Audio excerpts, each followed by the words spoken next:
Welcome back. Another episode, accidentally DeFi. I'm stumbling on the name. It was an accidentally DeFi. And today we gonna run it all the way back, bro. We gonna run it all the way back because we jumped in this thing 2 feet talking about different concepts, inflation, banking, layer ones. I don't even know if we released the episode on layer one by the time this one hit the scene on Sunday. But we recorded an episode on it. But I noticed, at least this week when we were talking about like what should we record on, that we skipped out on how the hell did we learn crypto, Web3, DeFi in the first place.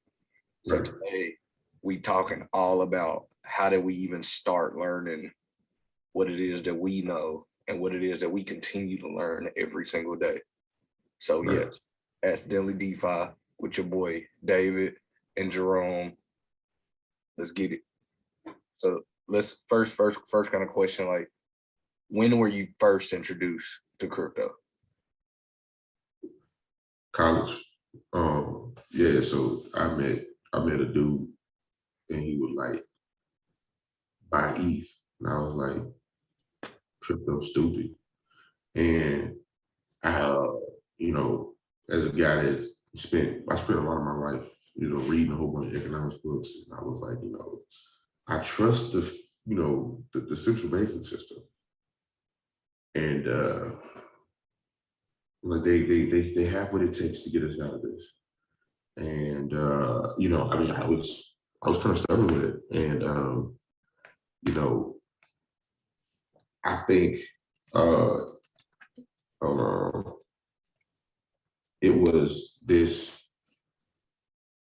it was a book. Matter of fact, I go grab it. It was a book called The End of Alchemy that changed my perspective on markets as a whole. Because I've read it twice. I read it before I got to college. I read it again when I got, and I've realized the only answer to that issue that was brought up in the book was crypto. And I started buying a little bit of Ethereum, like on some bull jive. Like I wasn't playing. It was 2018, and it was the biggest fluke of my crypto career. But I started buying ETH regularly. I mean, I built up a lot, and in 2019, I staked it to the Beacon chain via Coinbase, and I kind of forgot about crypto. I didn't even think about it anymore. And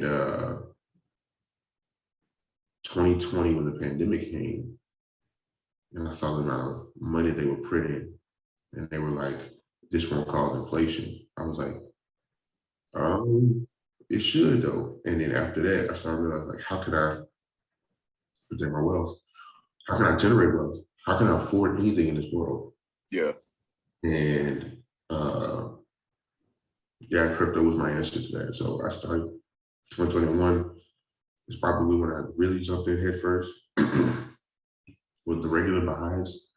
And then 2022, really late 2021 is when I started jumping into DeFi. What about you, my friend?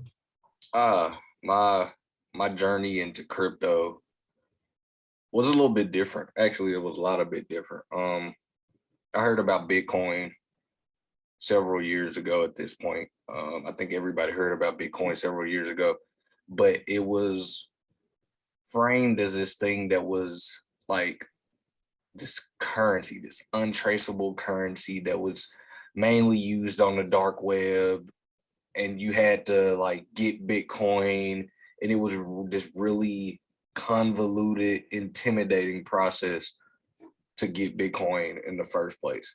And so when I'm hearing that, also I was much younger, which means I had much less buying power. Like product of the trenches. That's me. Right? I was broke. Right. I was broke, mud baby type stuff. And so I didn't have the money to just throw at Bitcoin when I first started to hear about this, what I considered dark web, untraceable currency for buying stuff that, I shouldn't have anyway. So that was like my first kind of introduction to crypto as the same with everybody else. But even if I had wanted it at that point, I didn't even know how to get it. You know what I mean? Like I literally could not figure out how to get it. I didn't know what an exchange was. I didn't know how to mint Bitcoin or to mine Bitcoin or none of it. It was last year, 2021, when I finally even learned what mining Bitcoin was. You know what I mean? So, when I first heard about it, I started to hear about ETH, I'd say probably around 2018, 2019. A mutual brother of ours started to talk a lot about ETH. And I was like, but what about Bitcoin? See, like I was so naive and so young in crypto that I didn't even understand ETH versus Bitcoin. I didn't understand what a cryptocurrency even was at that point. And so for me, I'm just like, is it just like a cheaper Bitcoin? Like, what about Litecoin? I started to hear a lot about Litecoin, and what about this? What about that? You know what I mean? And so I didn't really know which crypto to buy. And even then, 2018, 2019, I started to get a little bit of discretionary income, and I still didn't know how to get it. Like, honestly, it wasn't until Dogecoin blew up that I even became familiar with a centralized exchange or a mechanism for even buying crypto in the first place. Robinhood wouldn't offer Dogecoin. But then when everybody was trying to buy Dogecoin, I had to get familiar with Binance. And Binance would let me buy crypto. And then that's when it was like, oh crap, there's a lot of different crypto out here that I didn't even know existed. And so Dogecoin really pushed me into understanding what an exchange was. Then Robinhood kind of spun the block and they were like, all right, we're going to start offering different little cryptos here and there. And so I was like, all right, well, crypto stocks in the same platform, they act the same way in my mind. Even today, they still kind of act the same way. I was like, logically, let's get into it this way. And the pandemic hit. I lost a lot of money on Dogecoin. I was ready to like give up on crypto completely. I ain't gonna lie to nobody. Like I was legit ready to like crypto dead. Like it ain't for me. I ain't trying to make no money from it. I never was ready to call it a scam. I'll say that I was never ready to call it a scam, but I was like, yo, I'm gonna lose a lot of money trying to catch the wave. In my mind, I was just too late. Yeah, and that's the reality of like a lot of those coins like that. Like you gotta catch the wave. Like even with CBD, like I caught the wave with CBD. Yeah. My biggest mistake is I did not sell when I was 20x. That was my mistake. For me, Shiba Inu was really that thing that that finally got me all the way here. Because like I said, after Doge, I was ready to bury that giant. I'm not even gonna look at your mug right now because my mug's downstairs. I was ready to bury crypto after the Dogecoin flopped for me. I had lost so much money. And again, I had just started to get discretionary income. So for me, losing money was kind of a big deal. And then last year, 2021, my uncle, believe it or not, my uncle, he hit me up. He's like, I'm gonna tell you about this thing. Are you into crypto? I'm like, not really. I know some people into crypto. I ain't really into crypto. You know, they just ain't my speed. He's like, well, I'm gonna tell you about this thing. Shiba Inu, next wave, get in on it. I was like, all right. I just didn't sell no time. I trust you. So I'm going to put, a small amount of money that I can afford to lose into this. And that was always my thing. Only put in something that you can afford to lose. So I put some in. I made Shiba Inu. My stuff didn't go up 20x. My stuff went up 4x. And then I was like still holding out, like, oh, it's gonna go even higher. It's gonna go even higher. And it didn't. It didn't go any higher. Like that was the high. Even till my biggest advice to everybody is take your profits when you see them. Yeah. Have you a exit goal? Like don't just be like to the moon because you lose a lot of money trying to get to the moon. Just say at this benchmark, I'm gonna take it out. But back to my story, I was trying to get it. I was trying to go to the moon, bro. So like we got to the top. I was like, all right, cool. We at the top. How much higher can it get? And then it started to go down a little bit. I'm like, they're gonna bounce back, they're gonna shake back. And that's when I started to learn about Twitter communities and YouTubers and Discord. And so I was like, all right, everybody's telling me that they're bullish on Shiba. And that's when I started to learn what bullish versus bearish is. And they were all wrong because it just kept going down and down. And then we hit my break-even point. And then we went under my break-even point. Okay, I'm gonna let you finish. Then after we went under my break-even point, that's when I started to watch YouTubers. And this is the pivotal. That's the worst phase of crypto. Whoa, that was my best. That was the genesis of DeFi, David, right? Because oh no. When I started to watch YouTube videos, I came across Whiteboard Crypto, right? And Whiteboard Crypto. Oh, yeah, I remember this. That channel, if you ever want to learn anything about crypto, I would start there because Whiteboard Crypto truly exposed me to what crypto was. It broke down DeFi concepts. Proof of work, proof of stake. I mean, they do a great job of everything.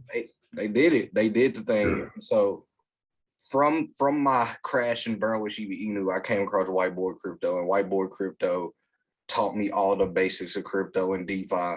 And from there, it was just trial and error. After that, it was just trial and error. I started following Cryptopreneur Club on social, and they started exposing me to different opportunities. They're heavy on Solana right now, which is why I don't pay as much attention, but they're really good. But then, Solana is something I'm considering investing in right now. I'm not saying don't. I'm just saying, like, for me, Solana isn't where I want to be. Solana is, and so Whiteboard Crypto put me in the right direction. Cryptopreneur Clubs got me a little bit further into DeFi. A lot of trial and error. One of our brothers, again, he said, you ain't really in DeFi till you lost some money. And so I lost some money on some projects, and I made some money on some projects. I'm still making money on some projects. Like just learning the fundamentals and really getting your hands on it, like really getting in there and playing with it, seeing where the utility is, seeing how do you source out a project that's really going to do something versus somebody who's just trying to get rich quick, because crypto is full of get rich quick people. So like understanding how the hell do I separate the two, knowing is this a token or a coin, right? Like, and for example, Matic is, I believe, a token. I'm not completely sure. It might be a coin, but Matic is associated with the Polygon project. So in my mind, if I own Matic, it's essentially like saying I own stock in the Polygon ecosystem. So as Polygon does better, Matic does better. And so once I started to kind of break down that and understand that me owning a token to your project is essentially the same as me owning a stock in your company, and my owning a stock means it's a vote of confidence. That's how I started to understand, like, okay, which crypto should I really buy? Which crypto should I put my energy behind? I think we looked at Costa pretty extensive. I like Costa. I like Alchemy Pay. I obviously like Matic. There's a lot of different projects out there that I'm trying to get some beefy finance tokens. It's all kinds of stuff out there, but you just gotta pay attention to it. I think one thing that I'm gonna say that you said was, you said as Polygon network does better, so does the Matic network. And I want everyone to know that narrative follows price, not the other way around.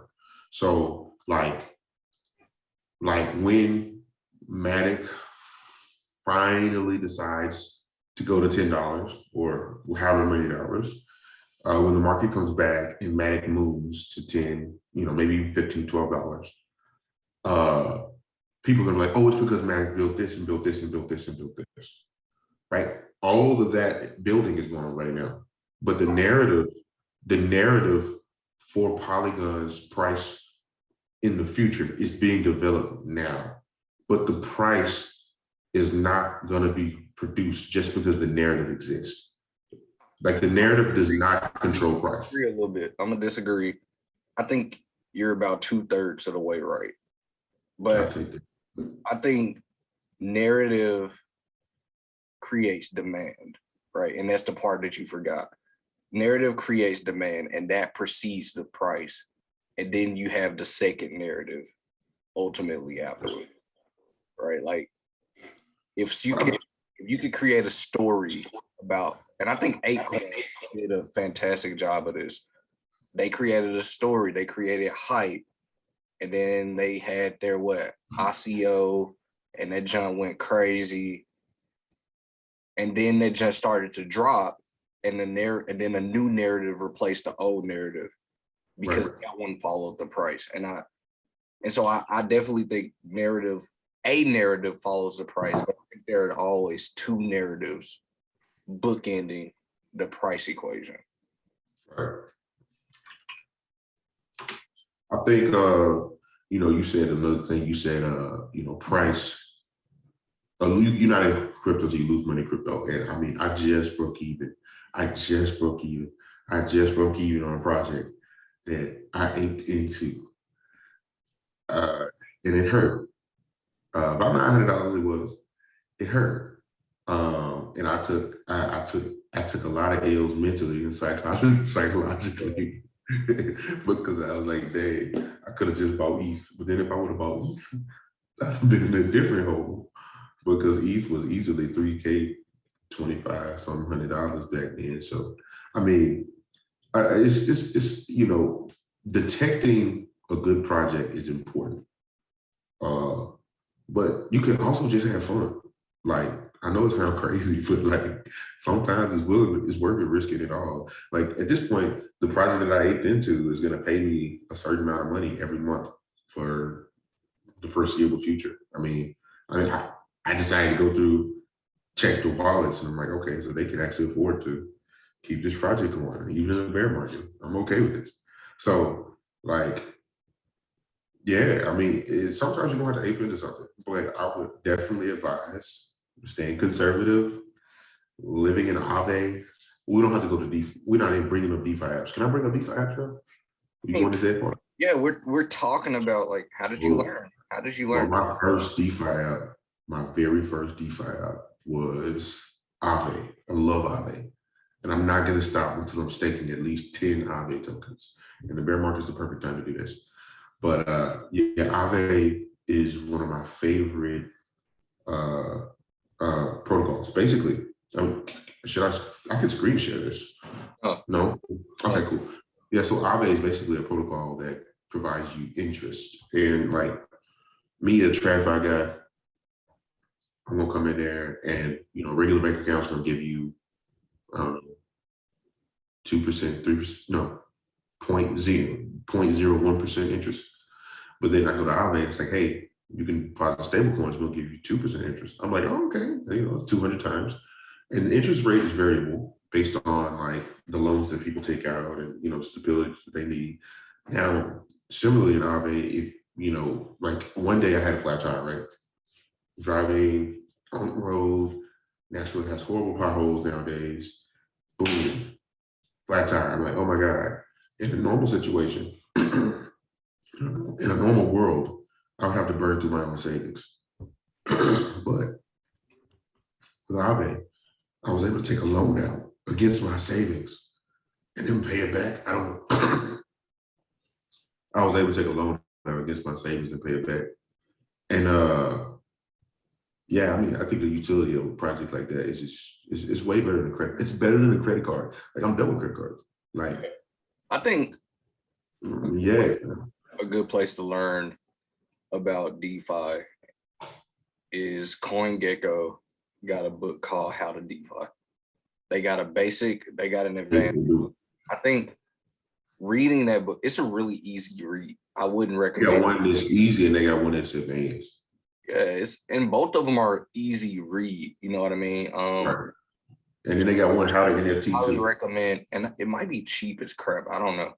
It's been a while. Well, I know if you go get the candies right from the CoinGecko app, you can add up and eventually you'll be able to get it for free. So, just by using the app every once in a while. There you go. But how to DeFi is definitely a must read. Yeah. It breaks down a lot of things. Like even after watching Whiteboard Crypto, I didn't know that there was a thing called like there was an insurance. Like you can insure your projects that you're aping into. Like if this project rug pulls me, I'm insured. I didn't know that. Yeah. I didn't really understand what an oracle was or how Chainlink is able to pull real-time crypto prices.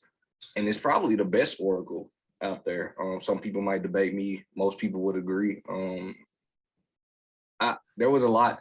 Crypto derivatives, a whole other thing. Like, yeah. I didn't even know what a derivative was. And then I learned what a crypto derivative was. I think the most impressive derivative right now is the Lido staking derivative. Is that I've lost you're not talking about those, huh? In traditional stock markets, like buying stock options, I lost a lot. But right now, I would probably, I would probably buy a derivative. I put puts on everything right now, but that's neither here nor there. Man, look, just so everybody know, I'm gonna release another article probably soon. But on Monday, the Federal Reserve in Atlanta is supposed to release GDP second Q2 forecast. I expect everything to tank Monday because I expect those numbers to be negative. We're going in a recession month. Well, side note, it's July. A recession is 2 quarters of retracted GDP, correct?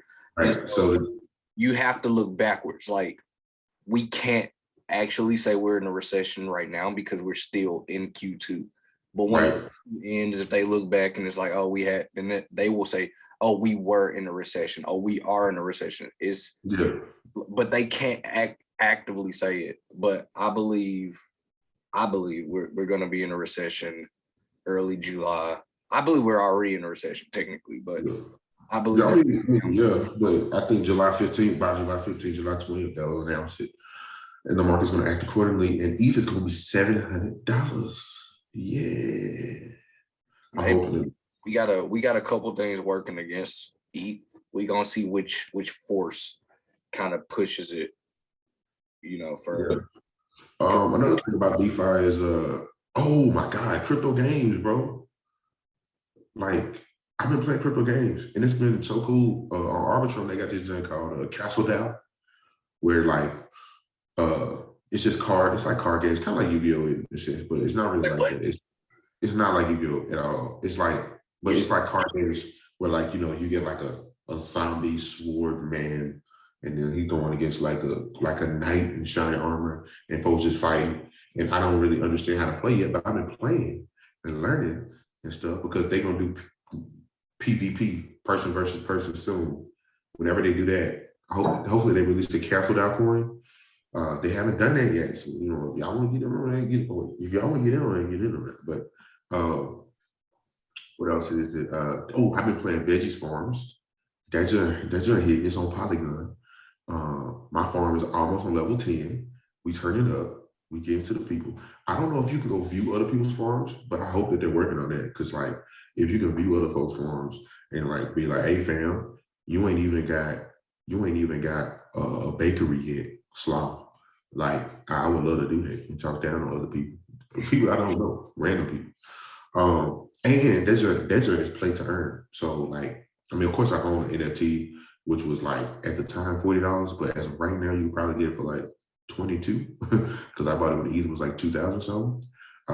So you can buy one of those NFTs and you can earn Matic every week. I earn like a half a Matic every week just for playing the game, which is cool. It's cool. It's cool as hell. I mean, I can't complain. What else? I mean, I didn't play crypto games. I'm like, it's the next gen. Like, I can't wait. Like, I'm excited, bro. Like, I still want to play like a crypto game Slither EO, like type thing, like where like you just going around, picking up the tokens, right? The little coins. What's wild, and I think this is setting up another episode real nicely.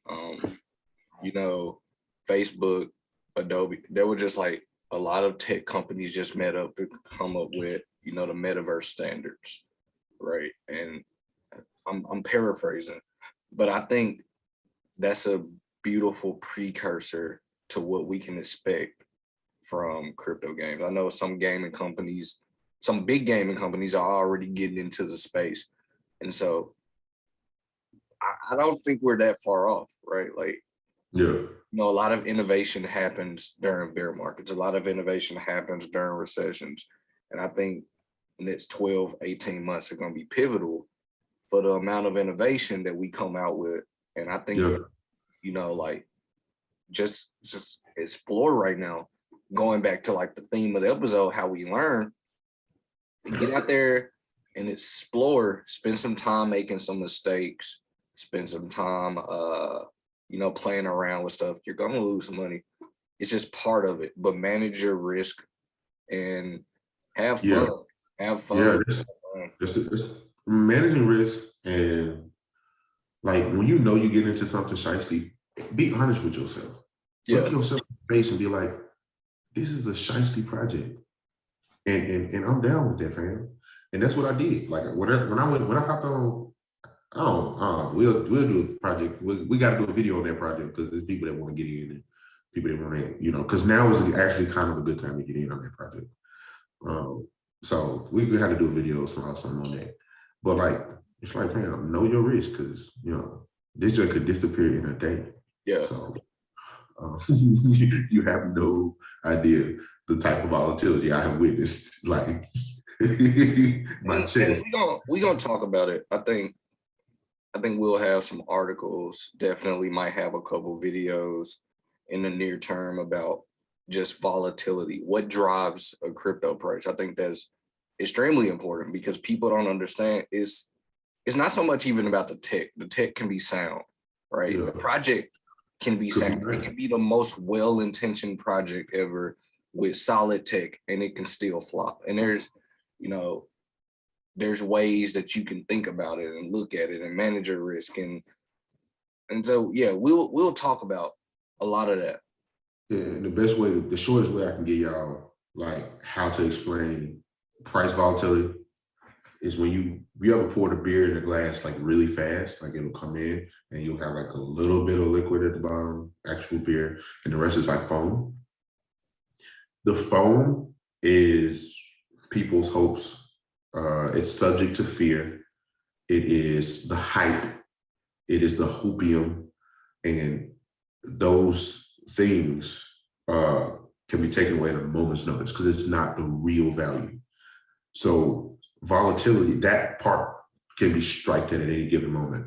And when that part is being destroyed, the FUD or fear, uncertainty, and doubt can go and attack the actual beer or value at the bottom of the glass and actually destroy that part of the project as well. So, know that, that's for stocks as well, right?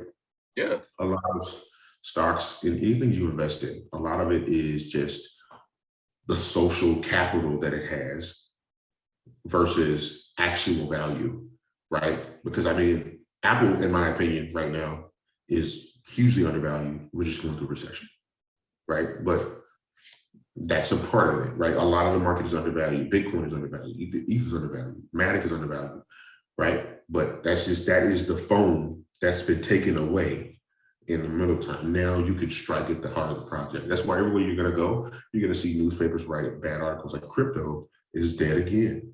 So, yeah. Yeah, man. And I think it's a good place for us to wrap up this one. Like we said, we still learning. I like to say every chance we get, we're still learning. We don't know financial advice. We don't even know like 10% of nothing, right? So we're still learning a lot, and this is just how we've learned. Like you said, none of this is financial advice. Don't take it and be like, oh, they told me to take it. We learning. We gonna make mistakes, and I never want to be accountable for telling you to make a mistake. So, do your research. Learn. I definitely make them just every day. Like I bought the optimism token so fast, and it's not gone, fam. See? Like, oh, hey, did you bridge the arbitrum this week? No. Everybody, assuming this episode comes out on Sunday, It's Arbitrum Bridge Week. Arbitrum Odyssey is going on. Do not miss it. Follow us on Twitter, @token. We'll retweet everything Arbitrum has to say. We'll keep you guys up to date. If you're gonna use DeFi this week, this time, you gotta bridge to Arbitrum. All right.